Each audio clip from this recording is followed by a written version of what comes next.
Hello everyone, welcome back to my YouTube channel एजुरॉकेट।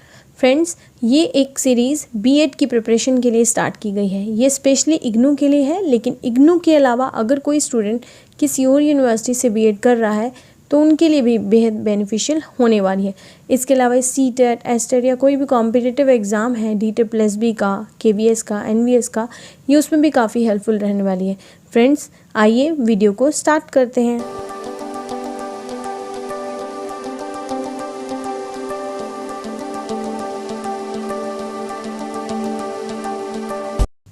5.4 appropriateness of subjects in curriculum at different stages. तो देखिए friends, सब first of all curriculum framework आया 2000 में। उसने कहा कि लर्नर जो है वो पैसिव ऑब्जेक्ट्स नहीं है, और उसने एक लाइन और ऐड की कि एक integrated approach for understanding the characteristics of learner seems appropriate and helpful. कि इंटीग्रेटेड अप्रोच का यूज़ करके आप किसी भी लर्नर के कैरेक्टरिस्टिक्स को यूज़ कर सकते हो जो बहुत ही अप्रोप्रिएट और हेल्पफुल होंगे। फिर करिकुलम फ्रेमवर्क 2005 आया। उसने ये कहा कि चाइल्ड एक नेचुरल लर्नर होता है, knowledge as the outcome of the child's own activity. तो जो भी नॉलेज एक स्टूडेंट्स एक्वायर करता है वो अपनी खुद की एक्टिविटी से ही करता है।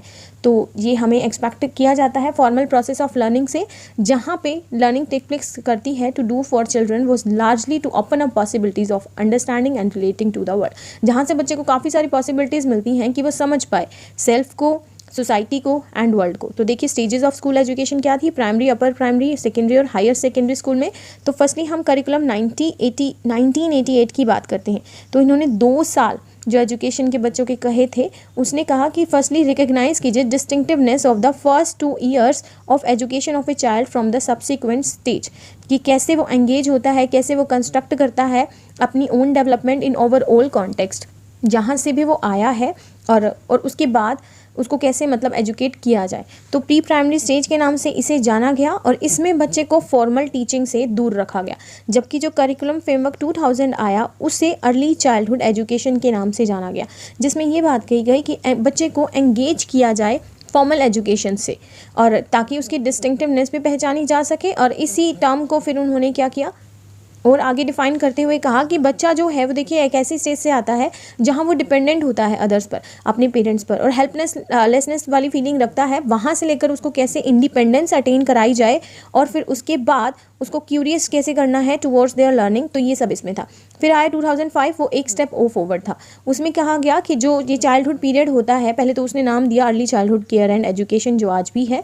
उन्होंने कहा ये जो पीरियड होता है वो मोस्ट क्रूशियल होता है, वेरी क्रिटिकल होता है, बहुत इंपॉर्टेंट होता है बच्चे की फाउंडेशनल के लिए, उसके बेस बनाने के लिए। अगर यहाँ पे उसको नेग्लेक्ट किया गया तो एक नेगेटिव कॉन्सिक्वेंस भी आप बच्चे की एजुकेशन में जनरेट कर सकते हो। तो यहीं से उसका जो ऑल राउंड डेवलपमेंट था वो शुरू हो गया। उसको केयर, अपॉर्चुनिटीज़ और काफ़ी सारा एक्सपीरियंस जो है वो प्रोवाइड किया गया। तो देखिए जब तक फॉर्मलाइजेशन नहीं हुआ था 10+2 एजुकेशन का, तब तक स्कूल में सिर्फ 10 तक ही एजुकेशन दी जाती थी।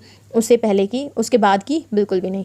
तो जैसे ही 1986 आया था, यहाँ पे दिया हुआ है, उन्होंने 2 more years of school education की बात की, जब से ये 10+2 हो गया था। उसके बाद देखिए फ्रेंड्स, यहाँ पे 4 ब्रॉड स्टेजेस दी हुई हैं एजुकेशन की। First of all early childhood care and education, फिर है एलिमेंट्री, देन सेकेंडरी और हायर सेकेंडरी एजुकेशन। तो ये 4 हैं। हम देखते हैं वन बाय वन।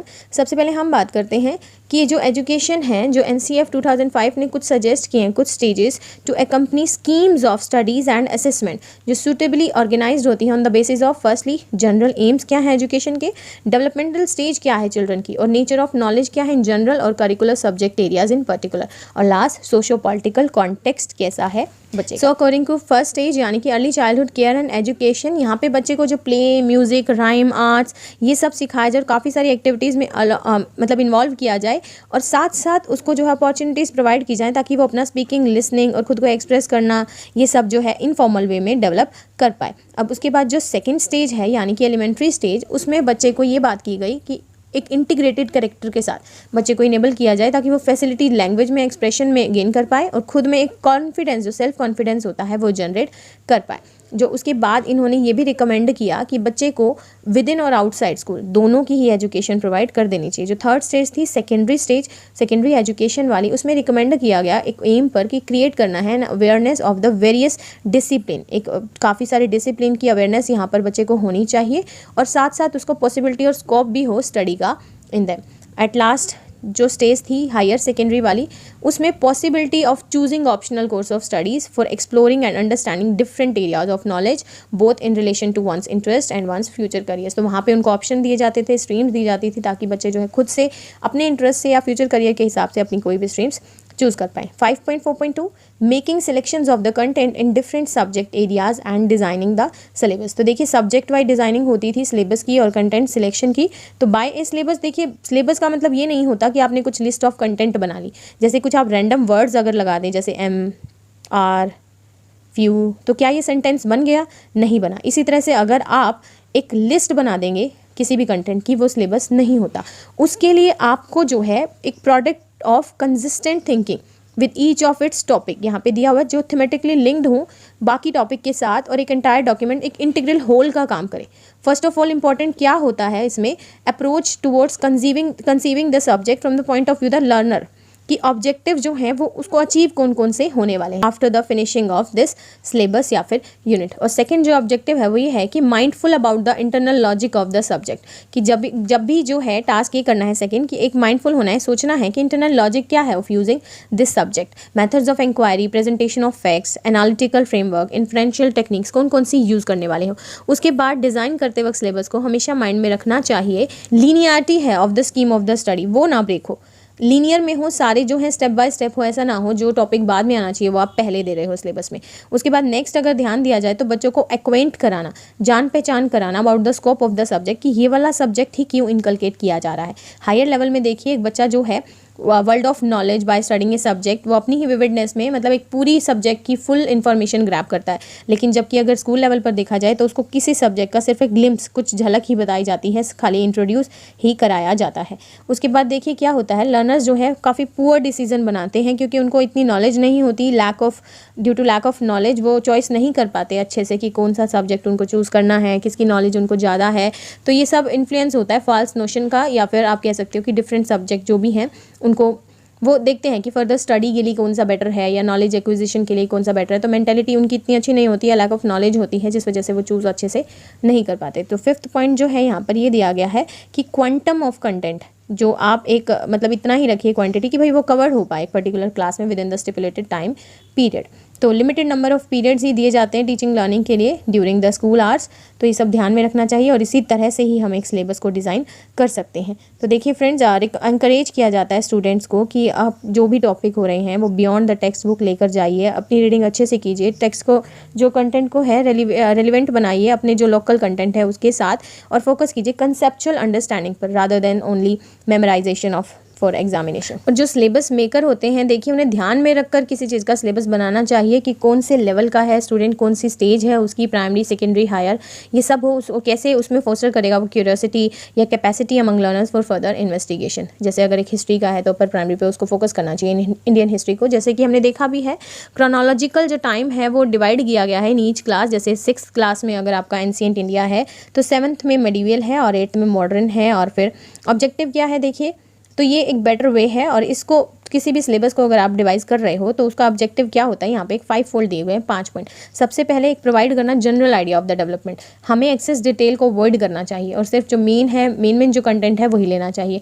उसके बाद एक बताना है स्टूडेंट्स को कि कैसे हिस्टोरियन पास्ट को जान पाए, डिफरेंट टाइप ऑफ सोर्स कैसे यूज़ किए, तो उनको एंकरेज करना है ताकि वो खुद को मतलब रिफ्लेक्ट कर पाएँ on these sources critically. Next क्या है, एक सेंस ऑफ हिस्टोरिकल डाइवर्सिटी उनको प्रोवाइड करनी है, एक ब्रॉड ओवरव्यू उनको देना है, केस स्टडी के थ्रू भी करा सकते हो आप या कोई भी पर्टिकुलर इवेंट जनरेट कराए।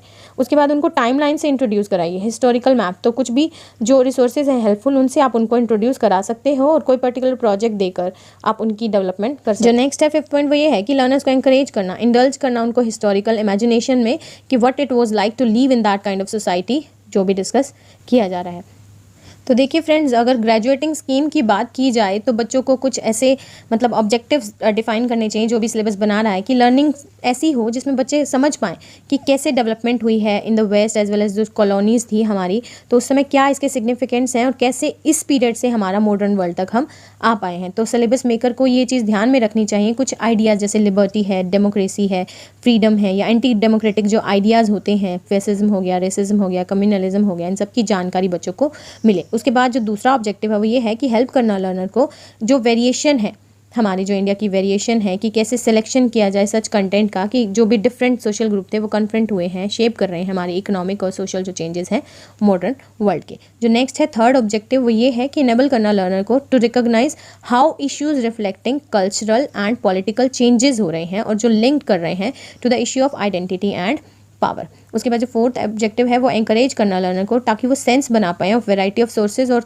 थिंक कर पाएँ कि what they convey and why particular historical events जो पोर्ट्रेट हुआ था इन पर्टिकुलर वे इन सच सोर्सेज। उसके बाद जो fifth I think and the last one है शायद यहाँ पर, कि परस्यूट करना लर्नर को to try and make interconnection between sets of information using maps as well as timelines. अगर यही बात की जाए हायर सेकेंडरी स्टेज की, तो बच्चों को कुछ ऐसे कॉन्सेप्ट आने चाहिए, process of inquiry, critical discipline, way of knowing about the past rather than just a collection of facts. तो कुछ इस टाइप की जो एबिलिटीज़ हैं उनमें हो पाएँ, डिस्कवरी वो कर पाएँ, अपने में इंक्विजिटिव स्किल डेवलप कर पाएँ, इनेबल करें लर्नर्स को ताकि वो रिलेट कर पाएँ, कंपेयर कर पाएँ जो भी डेवलपमेंट हो रही हैं डिफरेंट सिचुएशन पर। फ्रेंड्स, उसके बाद देखिए addressing the needs of students, teachers and evaluators in the formulation of school subject and their transaction. तो first of all teaching and learning of subjects what for.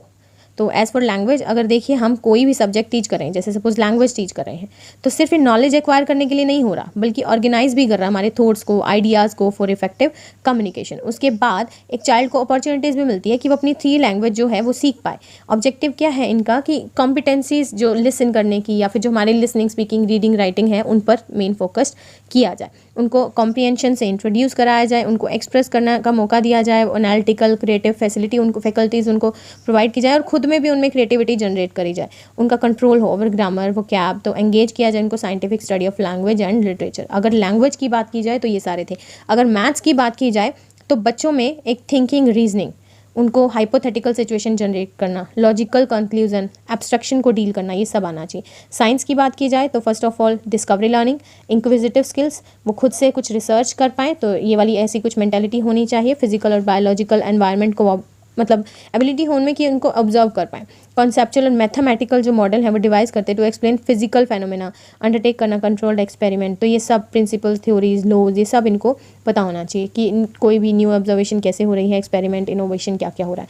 अगर बात की जाए सोशल साइंस की, तो सोशल साइंस में देखिए बच्चे को एक पर्सपेक्टिव और नॉलेज जनरेट की जानी चाहिए कि वो एक जस्टिस, प्रोग्रेसिव और पीसफुल सोसाइटी कैसे क्रिएट कर सकता है, और उनको काफ़ी मेथड ऑफ इंक्वायरी आने चाहिए ताकि उनका मॉरल जो है, क्रिटिकली मॉरल और मेंटल फैकल्टीज़ जो है वो डेवलप हो पाए। अगर बात की जाए हेल्थ एंड फिजिकल एजुकेशन की, तो हेल्थ देखिए एक सबसे बड़ा या मेन फैक्टर आप इसे बोल सकते हो, तो इसकी इन्फॉर्मेशन तो बच्चे को देना बहुत ही ज़रूरी है, जिससे बच्चे का होलिस्टिक डेवलपमेंट होता है। जैसे कि आप गेम्स, स्पोर्ट्स, योगा, कोई भी हेल्थ एक्टिविटी है जो है बच्चों के करा सकते हो, जिससे वो फिजिकली, इमोशनली, मेंटली और सोशली डेवलप ईजिली हो जाएंगे। नेक्स्ट है different needs of different stakeholders, students, teachers and evaluators. देखिए जो भी सिलेबस डिज़ाइन किया जाता है हर किसी की डिफरेंट नीड्स होती है, जबकि मेन फोकस कौन होता है, लर्नर। तो लर्नर को सेंटर पर रखा जाता है। कोई भी एक्टिविटीज़ कराएंगे तो क्योंकि वो खुद से कंस्ट्रक्ट करें नॉलेज, तो ऐसी कुछ एक्टिविटीज़ उनको दी जानी चाहिए, कुछ पेडागोजिकल अप्रोच यूज़ की जानी चाहिए ताकि जो लर्निंग है वो कनेक्टेड हो उनकी रियल लाइफ से, मीनिंगफुल हो, रोट लर्निंग से दूर हो, बर्डन फ्री हो। अगर बात की जाए टीचर की, तो टीचर की एक्सपेक्टेशंस या नीड ये होती हैं कि वो एज ए फैसिलिटेट काम कर रही होती है, इसमें उसको करना चाहिए। वो सिर्फ एक सोल एजेंसी नहीं है करिकुलम की, वो एक फैसिलिटेटर के तौर पर काम कर रही है, और उसके बाद कर रहे हैं उनको सेफ फ्री एनवायरनमेंट प्रोवाइड करना, बच्चों को एंगेज करना, एटमॉस्फेयर ऑफ ट्रुथ और रिस्पेक्ट डेवलप करना, इनफ टाइम उनको प्रोवाइड करना ताकि वो प्लान और कोलैबोरेट कर पाएँ। और उसके बाद काफ़ी सारी एक्टिविटीज़ टीचर करा सकती है, डिबेट्स है, डिस्कशन है, प्रोजेक्ट है, और भी बहुत सारी एक्टिविटीज़ हैं जो एक टीचर क्लास में करा सकती है ताकि वो अपनी लर्निंग को ईजियर और मीनिंगफुल बना पाए और बच्चे खुद से नॉलेज को कंस्ट्रक्ट कर। आजकल तो फ्रेंड्स फॉर्मेटिव और समेटिव जो हैं असेसमेंट, इसके द्वारा एक इनोवेटिव जो इवैल्यूएशन का तरीका भी आ चुका है, तो टीचर्स जो है कुछ ऐसी एक्टिविटीज़ भी यूज़ कर सकती है। अब नेक्स्ट देखते हैं issues of uniform syllabus versus locally design syllabus. 5.6 issues of uniform syllabus versus locally design syllabus. तो देखिए friends, uniform syllabus her level of school education पर वर्सेस लोकली डिज़ाइन सिलेबस, तो ये हम देखने वाले हैं इस टॉपिक में। देखिए कैसे डाइवर्स एजुकेशनल नीड्स होती हैं, फिर भी यूनिफॉर्म सिलेबस जो है चलाया गया है। Concerns addressed by our syllabus, तो यहाँ पे देखिए यूनिट 4 में हमने क्या पढ़ा कि काफ़ी सारे इश्यूज़ थे जो डेवलपमेंट और implementation of curriculum, syllabus, text book, ये सब हमने वहाँ पे देखे कैसे आपस में लिंक करते हैं, क्या इनके मेरिट्स हैं, क्या डीमेरिट्स हैं। तो यहाँ पे डेफिनेशन क्या दी हुई है, करिकुलम जो है वो एनकम्पासेस करता है की educational goals and the manner in which these are to be achieved. तो देखिए कैसे की एजुकेशनल गोल्स को ये एनकम्पास करता है national development, national integration, international understanding, international brotherhood, interpersonal communication, universal education, positive attitude develop करना। तो ये जो सारे गोल्स हैं ये करिकुलम हमें डिफाइन करता है कि ये हमने गोल जो है मेन गोल जो है हमने अचीव करते हैं। देखिए गोल्स काफ़ी जनरल हैं, ब्रॉड हैं। इन गोल्स को अचीव करने के लिए एक सिलेबस डिफाइन किया जाता है। तो वो क्या होता है? Syllabus refers to the list of contents of what is to be taught in different subject area in conjunction with their learning objective. तो सिलेबस में जो ऑब्जेक्टिव्स हम अचीव करते हैं ये ऑब्जेक्टिव काफ़ी स्पेसिफिक होते हैं, रिलेटेड होते हैं कि हमें कौन कौन सा कंटेंट कवर करना है, हमें कैसे मतलब करेक्टराइजेशन करनी है, सिविलाइजेशन करनी है, कौन कौन से टॉपिक इंक्लूड करने हैं इस सिलेबस में, ताकि हम मेन ऑब्जेक्टिव अचीव कर पाएँ। और ये जो अचीव करते हैं हम ऑब्जेक्टिव, ये सब कुछ करिकुलम का ही पार्ट होता है। तो इस सिलेबस के अंदर, लेकिन सिलेबस किसके अंदर है? करिकुलम के अंदर। तो एक तरह से दोनों का आपस में सिम्बायोटिक रिलेशनशिप होता है। सिम्बायोटिक रिलेशनशिप का मतलब होता है जहाँ एक दूसरे की नीड को फुलफिल किया जाता है। जैसे एक दूसरे की नीड को फुलफिल कर रहा है और दूसरा उस पहले वाले की, तो एक साथ एग्जिस्ट करना ही ये सिम्बायोटिक रिलेशनशिप के अंदर आता है। जब भी हम देखिए फ्रेम करते हैं कोई भी सिलेबस, तो दो टाइप की अप्रोचेज होती हैं, टॉप डाउन और बॉटम अप व्यू होते हैं। तो टॉप डाउन में क्या होता है, जैसे डिसिप्लिनरी करेक्टर हो गया सब्जेक्ट का, इंपॉर्टेंस हो गई कि giving primacy to the broader national issues को, जहाँ पे देखा जाता है पहले एस्पिरेशन को, नेसेसिटी कि भाई कौन कौन सी हमने कवरेज करनी है टू सिग्निफिकेंट ग्लोबल ट्रेंड्स। अगर बॉटम अप की बात की जाए तो वहाँ पे सोशल, इकोनॉमिक और कल्चरल लेवल को देखा जाता है बच्चे के, उसकी सैलियंस देखी जाती है ऑफ द इश्यूज़ जो ऑपरेट होते हैं लोकल लेवल पर, उसकी नीड को ऑर्गेनाइज किया जाता है इस सिलेबस में with reference to such media and issues. तो फ्रेंड जैसे सिलेबस है मैथ्स का है, साइंस का है या सोशल साइंस का है, ये सब एक करिकुलम के अंदर ही तो आते हैं। करिकुलम क्या है? एक ब्रॉड कॉन्सेप्ट है, एक वाइड कॉन्सेप्ट है, जो हमारा मेन यूनिफॉर्म करिकुलम होता है, जो एनसीईआरटी, एससीईआरटी वगैरह डिफाइन करते हैं। ये बताते हैं कि हम कैसे अलग अलग स्टेज पर ये सारे करिकुलम को मतलब बना सकते हैं, तो कैसे रिटेन हो हमारा जो एसेंशियल कैरेक्टर है डिसिप्लिन का, ये सब करिकुलम के अंदर आएगा। जबकि जो सिलेबस है, सिलेबस देखिए क्या करता है, कुछ फॉलो करता है पैडागोजिकल कंसर्न को या अप्रोचेस को फॉलो करता है, जहाँ पे हम इन सब चीज़ के बारे में जानते हैं कि कैसे हमें लोकल, अपना जो नेशनल है, ग्लोबल है, इन सब के बीच में कैसे एक बैलेंस बना के रखना है, कैसे हमें रिटेन करना है इन सब इन्फॉर्मेशन को जो रिलेटेड है हमारी लोकल नॉलेज से, नेशनल से या ग्लोबल से। तो कैसे इसमें भी disciplinary character of a subject और साइमल्टेनियसली उसको कॉम्प्रिहेंसिबल बनाना है एट डिफरेंट स्टेज। तो ये एक चैलेंजिंग टास्क है। तो फाइनली जो सिलेबस है वो काफ़ी सारी इवैल्यूएशन स्ट्रैटेजीज़ को भी हमें बताता है, इंडिकेट करता है। असेसमेंट स्ट्रैटेजीज़ नई नई आई हैं देखिए, तो उसमें आप जैसे समेटिव असेसमेंट, फॉर्मेटिव असेसमेंट, ये सब इंक्लूड कर सकते हो। तो ये भी एक करिकुलम के अंदर का ही पार्ट है। आगे है uniform versus locally design syllabus. देखिए यूनिफॉर्म जो सिलेबस है हमारा, उसको हम नेशनल सिलेबस भी बोलते हैं। ये कौन डिफाइन करता है? एनसीईआरटी करती है, सीबीएसई करती है कि, और इसके अंदर हम लोकल जो सिलेबस है हमारा उसको भी ऐड कर सकते हैं, उसके मैटर्स, उसके इश्यूज़ भी हम ऐड कर सकते हैं। फॉर एग्जांपल एनसीएफ 2005 है जो यूनिफॉर्म डिज़ाइन सिलेबस है। दूसरा है locally design syllabus. Locally design syllabus क्या होता है? जो पर्टिकुलर स्टेट है, डिफरेंट स्टेट है, अपने बिहाफ पर इम्प्लीमेंट करती हैं, जैसे कि एससीईआरटी जो करता है, state council of educational research and training. तो ये एससीईआरटी जो है वो लोकली डिज़ाइन सिलेबस का एक एग्जांपल है। स्टेट में भी हम नेशनल इश्यूज़ और को डेवलपमेंट को ऐड करते हैं। देखिए इंडिया जो है ट्राई करता है to organise its education system on even level, जैसे कि यहाँ पे दिया हुआ है आफ्टर इंडिपेंडेंस। तो वास्ट कंट्री है, डाइवर्सिटी बहुत है on the behalf of language, social custom, manners या मोर्स, या फिर इकोनॉमिक जो डेवलपमेंट अनइवन है, इन सबको ध्यान में रखते हुए एक डेवलप करता है common curriculum within a broad framework of acceptable principles and values. Flexibility लेकर आता है मेथडोलॉजी में, अप्रोच में, जो भी हम करिकुलम में ट्रांजैक्शन करते हैं। तो काफ़ी सारे हमें और भी फीचर्स हैं जो कभी भी सिलेबस बनाएं तो वो माइंड में रखने चाहिए। फर्स्ट ऑफ ऑल एक ऐसा कॉन्टेक्स्ट हो जो चाइल्ड से रिलेटेड हो, लर्नर सेंटर्ड कॉन्सेप्ट हो, जिसे हमें कंसिडरेशन रखना है माइंड में कि जब भी हम कोई भी सिलेबस बनाएं तो बच्चे को ध्यान में रखते हुए बनाएं। दूसरा, उसमें फ्लेक्सिबल जो मेथड्स हैं और अप्रोचेज़ हैं वो यूज़ की जाएँ। ऐसा ना हो कि एक रिजिड है और हम उसको चेंज ही नहीं कर पा रहे हैं अकॉर्डिंग टू चाइल्ड, तो वो भी एक तरह से बैरियर हो जाएगा। तो फ्लेक्सिबिलिटी होनी चाहिए मेथडोलॉजी और अप्रोचेज़ में। उसके बाद एक डिसेंट्रलाइज्ड अप्रोच का यूज़ किया जाए। डिसेंट्रलाइज का मतलब क्या होता है? एक जो पूरा कंट्रोल है वो एक ऑर्गेनाइजेशन को ना देकर छोटे छोटे लोकल ऑफिसेज या अथॉरिटी को जहाँ दिया जाता है। जैसे कि एक एनसीईआरटी अपनी यूनिफॉर्म बनाए, लेकिन उसके बिहाफ पे जो स्टेट है वो अपनी तरफ से भी कोई ना कोई सिलेबस जो बनाती रहती है। तो इस तरह से डिसेंट्रलाइज अप्रोच को एनसीईआरटी 2005 ने बिल्कुल कन्फर्म कर दिया था, किसी भी सिलेबस में ये फॉर्म होनी ही चाहिए। उसके बाद देखिए नेशनल सिस्टम ऑफ एजुकेशन होना चाहिए। जैसे डिपेंड करता है, पहले 10+2 था, अब जो पॉलिसी आई इसमें 5+3+3+5+3+3+4 है, और एड्रेस करें लोकल कोर वैल्यूज़ को।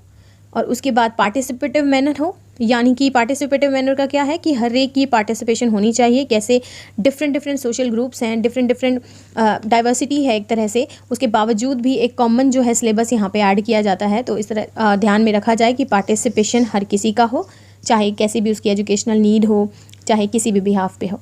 और जो भी हमने देखिए नेक्स्ट है, जो भी हमने जो गोल्स ऑफ एजुकेशन रखे हैं उनको अचीव किया जाए और प्रॉपर रिप्रेजेंटेशन हो लोकल प्रैक्टिस की, ताकि हम जो हैं अलग अलग डायलेक्ट है, अलग अलग लैंग्वेज है लोगों की, उसके बावजूद भी एक कॉमन इश्यू पर एक कॉमन लैंग्वेज में डिस्कस कर पाएँ। ऐसी लैंग्वेज हो कि बच्चों को अच्छे से समझ आए। तो फ्रेंड्स एट दी एंड देखिए डाइवर्स कल्चर है अपने इंडिया का, उसके बावजूद भी कॉमन सिलेबस लाने की कोशिश की गई है हर सब्जेक्ट में, चाहे वो साइंस हो, मैथ्स हो, कॉमर्स हो, इकोनॉमिक्स हो, ताकि कॉमन एंट्रेंस जो एग्जामिनेशन होती है हायर एजुकेशन के बाद उसको बच्चे इजीली अचीव कर पाएँ। और आफ्टर दैट जो थोड़ा सा यूनिफॉर्म सिलेबस है उसकी तरफ ज़्यादा टिल्ट हुआ है हमारा सोसाइटी जो भी है, तो कॉमनली सब में है यूनिफॉर्म सिलेबस, लेकिन इसका मतलब ये नहीं है कि लोकल डिज़ाइन सिलेबस को बिल्कुल इग्नोर किया गया है। तो फ्रेंड्स ये थी आज की वीडियो। अगर आपको वीडियो पसंद आई तो प्लीज़ इसे लाइक, शेयर एंड हमारे चैनल को सब्सक्राइब करना ना भूलें। मिलते हैं नेक्स्ट वीडियो में। Till then bye bye and take care.